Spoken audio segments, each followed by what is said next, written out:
শ্রোতা বন্ধুরা, আসসালামু আলাইকুম। অশরীরীর আজকের এই বিশেষ এপিসোডে আপনাদের সবাইকে স্বাগতম। আজ 14ই ফেব্রুয়ারি, ভালোবাসা দিবস। ভালোবাসার মানুষকে কাছে পাওয়ার দিন, ভালোবাসা জানানোর দিন। কিন্তু ভালোবাসাই যখন বিষ হয়ে ওঠে, যখন বিশ্বাসঘাতকতার শিকার হয়ে কেউ চলে যায় না ফেরার দেশে, তখন সেই ভালোবাসাই হয়ে ওঠে অভিশাপ। আজ আমরা এমন দুটি ঘটনা নিয়ে এসেছি যেখানে ভালোবাসা ছিল, কিন্তু তার পরিণতি হয়েছিল রক্তে ভেজা এক নিশ্ছিদ্র অন্ধকার।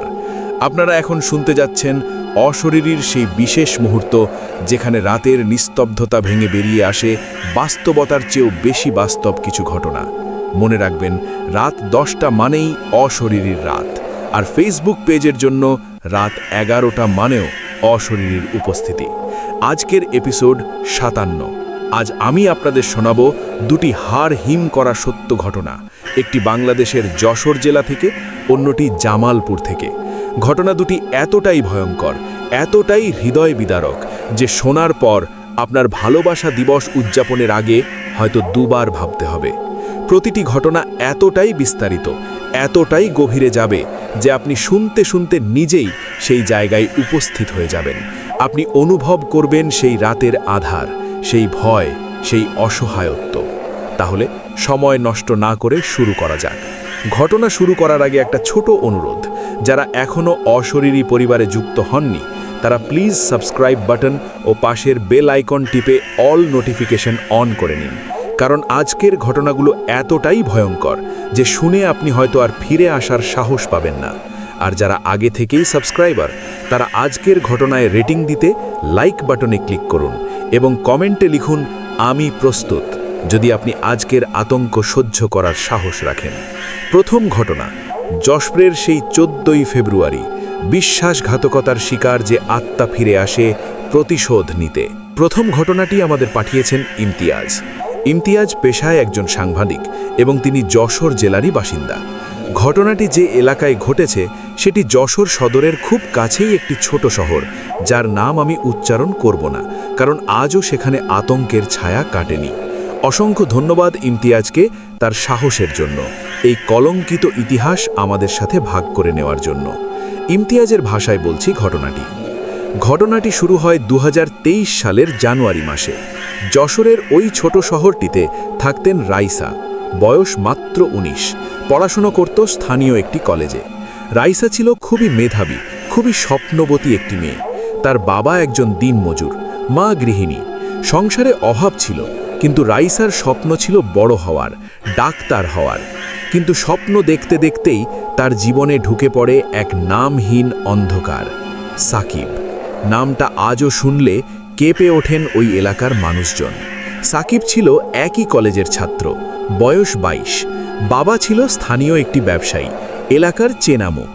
সাকিব প্রথমে খুবই ভালো ছেলের মতো রাইসার কাছে আসে, প্রেমের প্রস্তাব দেয়, কথা বলে, সময় দেয়, ভালোবাসার স্বপ্ন দেখায়। রাইসা প্রথমে রাজি হয়নি, কিন্তু সাকিব ছিল একের পর এক প্রতিশ্রুতিতে ভরা। বিয়ে করবে, তাকে ডাক্তার বানাবে, সব অভাব দূর করবে। রাইসা অবশেষে বিশ্বাস করে, ভালোবাসে। কিন্তু ভালোবাসা যেখানে শুরু হয় স্বপ্ন দিয়ে, সেখানেই শেষ হয় নিষ্ঠুর বাস্তবতায়। 2023 সালের 14ই ফেব্রুয়ারি, ভালোবাসা দিবস। সাকিব বলে, আজ বিশেষ দিন, আমি তোকে একটি বিশেষ জায়গায় নিয়ে যাব। রাইসা সেজে গুজে বের হয়। সাকিব তাকে নিয়ে যায় শহরের বাইরে একটি পরিত্যক্ত বাড়ির কাছে। সেখানে সাকিবের আরও কয়েকজন বন্ধু অপেক্ষা করছিল। রাইসা কিছু বুঝে ওঠার আগেই শুরু হয় সেই নির্মম অধ্যায়, যা কোনো নারীর জীবনের সবচেয়ে বড় লজ্জা, সবচেয়ে বড় যন্ত্রণা। সাকিব এবং তার বন্ধুরা মিলে রাইসার সর্বনাশ করে একাধিকবার। রাইসা চিৎকার করেছিল, কেউ শোনেনি। কান্না করেছিল, কেউ দেখেনি। পরিত্যক্ত বাড়ির ভেতর তার আর্তনাদ শুধু মরচে পড়া দেওয়ালগুলোর মধ্যে ধাক্কা খেয়ে ফিরে এসেছিল।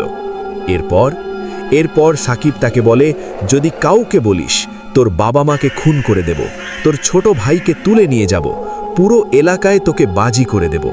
ভয়ে, লজ্জায়, অপমানে রাইসা মুখ বন্ধ করে রাখে। কিন্তু সাকিব এখানেই থামেনি। একবারের পর আরও বারবার সে রাইসাকে ব্ল্যাকমেল করতে থাকে। ফোন করে, মেসেজ দেয়, রাস্তায় ঘুরতে থাকে, বলে আবার আসবি, না আসলে ভিডিও ছেড়ে দেব। হ্যাঁ, সেই দিনের ঘটনার ভিডিও তারা বানিয়ে রেখেছিল। রাইসা ধীরে ধীরে ভেঙে পড়ে। কলেজ যাওয়া বন্ধ করে দেয়, খাওয়া বন্ধ করে দেয়, সারাক্ষণ ঘরের কোণে বসে থাকে। মা বাবাকে কিছু বলে না, তাদের কষ্ট দিতে চায় না, কিন্তু ভেতরে ভেতরে জমতে থাকে আগুন। 2023 সালের 2রা মার্চ রাত প্রায় 11টা। রাইসা ঘরের দরজা বন্ধ করে, জানালা বন্ধ করে। তারপর তার মা সকালে ঘুম থেকে উঠে দেখেন রাইসা ঘরের সিলিং ফ্যানের সাথে ওড়না পেঁচিয়ে ঝুলছে। তার হাতে শক্ত করে ধরা একটি চিরকুট, যেখানে লেখা ছিল বেশদ 2টি লাইন। বাবা মা, আমি পারিনি, সাকিব আমার সব শেষ করে দিয়েছে। আমি ভিডিও নিয়ে চলে গেলাম, ও যেন শাস্তি পায়। পুলিশ এসে লাশ নামায়, ময়নতদন্ত হয়, কিন্তু রাইসার মা বাবা থানায় গিয়েও সাকিবের নাম বলতে পারেননি, ভয়ে। সাকিবের বাবার প্রভাব ছিল, থানাও তেমন একটা পাত্তা দেয়নি। বলেছে মেয়ে কি প্রেম করত, তাই আত্মহত্যা করেছে, এখন আর কাউকে জড়িয়ে সংসার নষ্ট করবেন না। কিন্তু ঘটনা সেখানেই শেষ হয়নি, সেখান থেকেই শুরু হয় আসল কাহিনী। রাইসার মৃত্যুর ঠিক 1 সপ্তাহ পর 9ই মার্চ রাত 12টায় সাকিব বাসায় ফিরছিল। তার সাথে ছিল সেই বন্ধুরা যারা 14ই ফেব্রুয়ারির ঘটনায় অংশ নিয়েছিল। তারা একটি মোটর সাইকেলে করে যাচ্ছিল। হঠাৎ শহরের মোড়ে তারা দেখতে পায় রাইসাকে, সাদা শাড়ি পরা, ভিজে চুলে দাঁড়িয়ে আছে রাস্তার মাঝখানে। সাকিব চিৎকার করে ওঠে, রে রাইসা! তার বন্ধুরা বলে, পাগল নাকি, কই? কিন্তু সাকিব দেখে রাইসা ধীরে ধীরে হেঁটে আসছে তাদের দিকে। মোটরসাইকেল নিয়ন্ত্রণ হারিয়ে ফেলে, তারা পড়ে যায়। কিন্তু সাকিব যখন মাটি থেকে মাথা তোলে, দেখে সামনে কেউ নেই, শুধু শীতল বাতাস আর তাদের ভয়ে কাঁপা হৃদয়। সেদিন থেকে শুরু হয়, প্রতিদিন রাত 11টার পর সাকিবের বাসার দরজায় কেউ যেন টোকা দেয়। খুললে কেউ থাকে না। ফোনে মিসড কল আসে রাইসার নাম্বার থেকে, যে নাম্বারটি বন্ধ করে দেওয়া হয়েছিল মৃত্যুর পরপরই, কিন্তু কল বেজেই চলে। সাকিব একবার কল রিসিভ করেছিল, ওপাশ থেকে শুধু ফাঁকা ফাঁকা নিঃশ্বাসের শব্দ। তারপর খুব ধীরে ধীরে একটি মেয়ের কণ্ঠ বলে, আমার ভিডিও দাও, আমার ভিডিও। সাকিব প্রায় পাগল হয়ে যায়, বাসা ছেড়ে যেতে চায়, কিন্তু যেতেও পারে না, কারণ সাকিবের বন্ধুরা এক এক করে অদ্ভুত সব ঘটনার শিকার হতে থাকে। রুবেল, যে সেই ঘটনার অন্যতম মূল পরিকল্পনাকারী ছিল, সে এক রাতে বাথরুমে গিয়ে দেখে আয়নায় রাইসা দাঁড়িয়ে আছে তার পিছনে। রুবেল ঘুরে তাকায়, কেউ নেই। আবার আয়নায় দেখে রাইসা এগিয়ে আসছে। আয়না ভাঙতে চেষ্টা করেও ভাঙতে পারে না রুবেল। শেষ পর্যন্ত অজ্ঞান হয়ে পড়ে যায় বাথরুমে। পরদিন তাকে হাসপাতালে নেওয়া হয়, কিন্তু তার মুখ দিয়ে শুধু একটাই কথা বের হয়, রাইসা আমাকে ছাড়বে না, ও পড়েছে আমাকে নিয়ে যাবে। রুবেলকে নিয়ে যাওয়া হয়, কিন্তু কোথায়? 1 মাস পর রুবেলের লাশ পাওয়া যায় যশোরের একটি পুকুরে। পুলিশ বলল আত্মহত্যা, কিন্তু রুবেলের মায়ের চোখে জল নেই, কারণ তিনি জানেন মৃত্যুর আগের রাতে রুবেল তাকে বলেছিল, মা, রাইসা প্রতি রাতে আমার ঘরে আসে, আমার গলা চেপে ধরে বলে, তুইও আসবি, আমার সাথে আসবি। মা, আমি আর বাঁচব না। এভাবেই একে একে নিখোঁজ হতে থাকে সেই রাতের বাকিরা।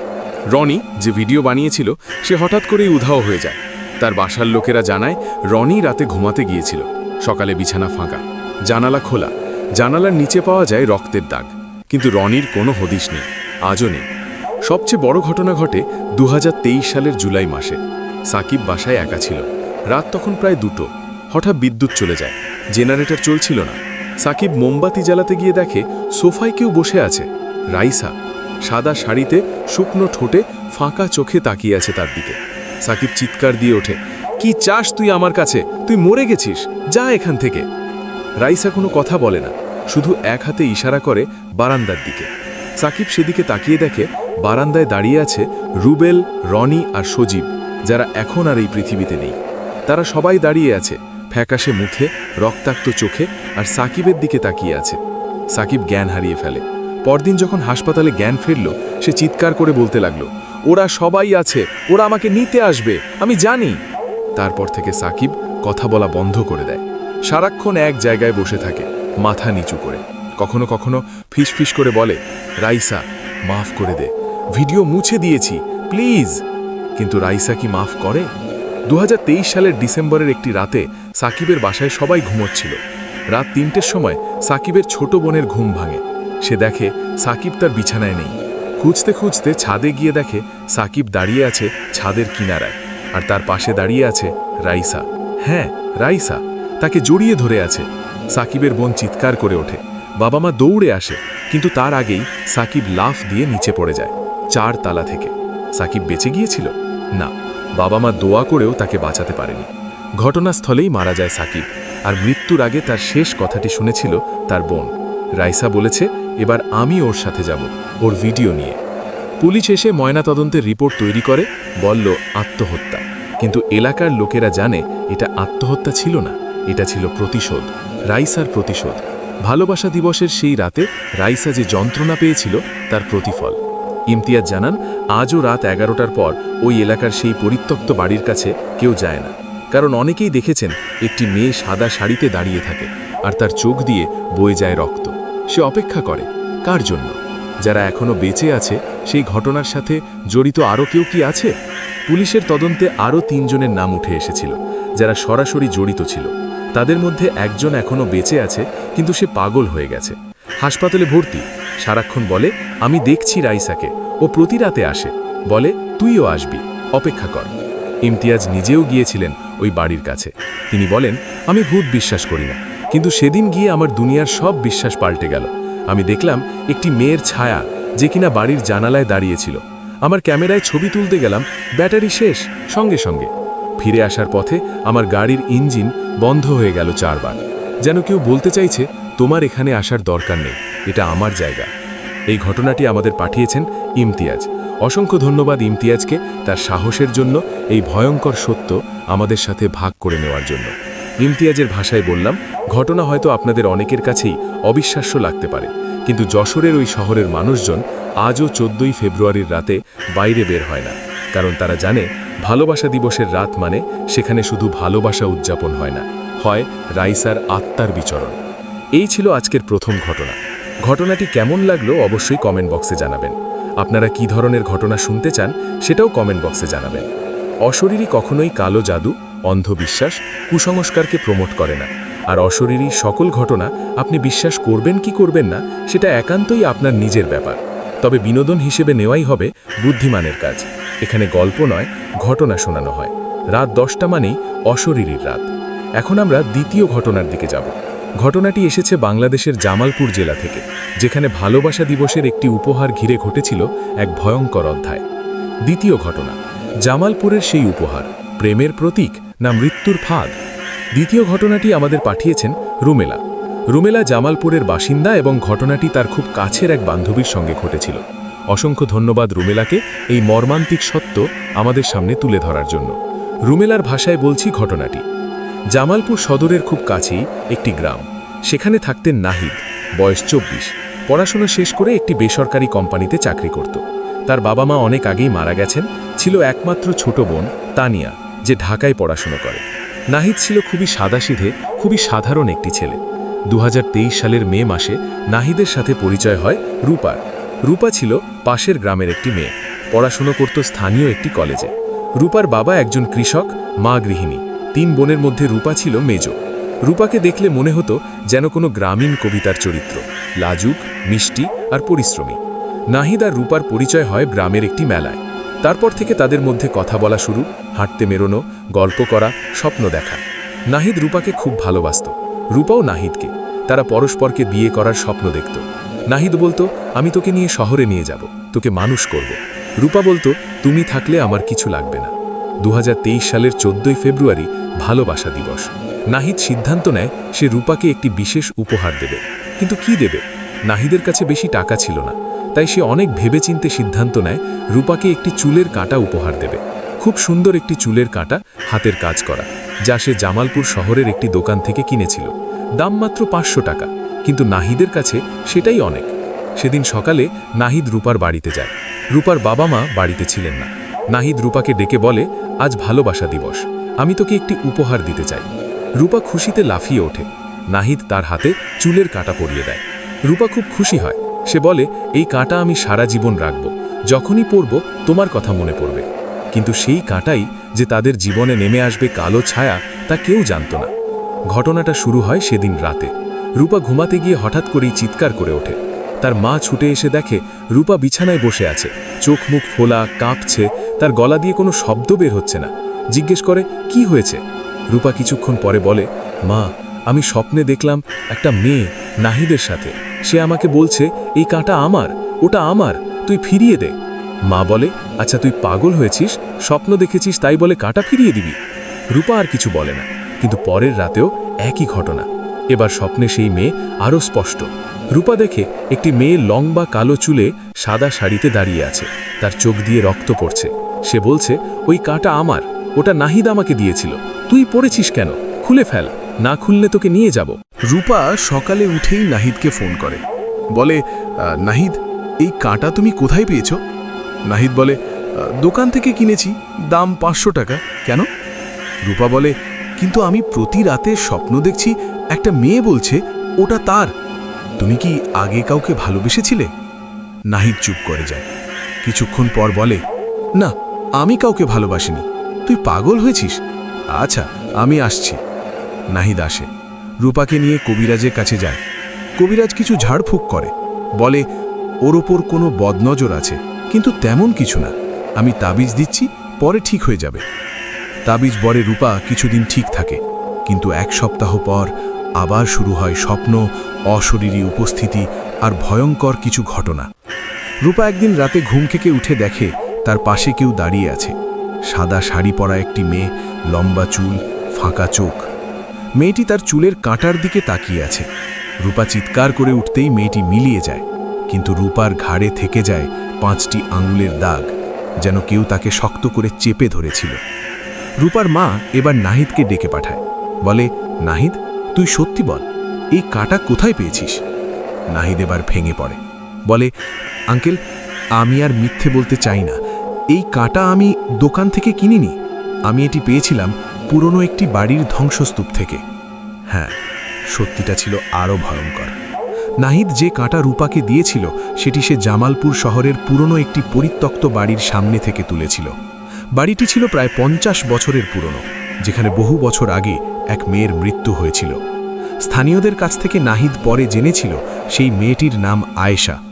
আয়েশা ছিল খুব সুন্দরী, খুব মেধাবী। তার প্রেম হয়েছিল এক যুবকের সাথে। সেই যুবক আয়েশাকে একটি চুলের কাঁটা উপহার দিয়েছিল, হুবহু এই কাঁটাটির মতোই।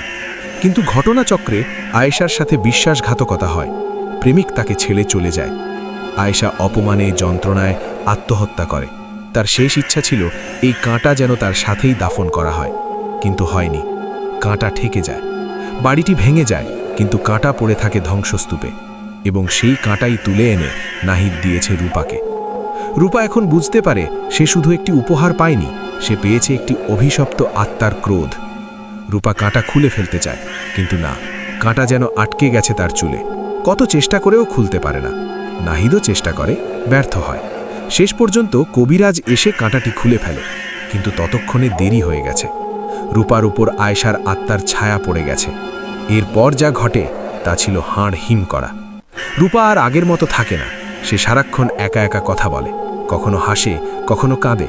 তার কথায় বলতে শুরু করে, আয়েশা আপা আমার বন্ধু, ও আমাকে ছেড়ে যাবে না, ওর কষ্ট আমি বুঝি। পরিবারের লোকেরা পাগল ভেবে চিকিৎসকের কাছে নেয়। চিকিৎসক বলে, এটা মানসিক সমস্যা, ওষুধ খাওয়ান। কিন্তু ওষুধে কাজ হয় না। 2023 সালের 2রা মার্চ রাত 11টা। রূপা বাসায় একা ছিল। বাবা মা আত্মীয়ের বাড়ি গিয়েছিলেন।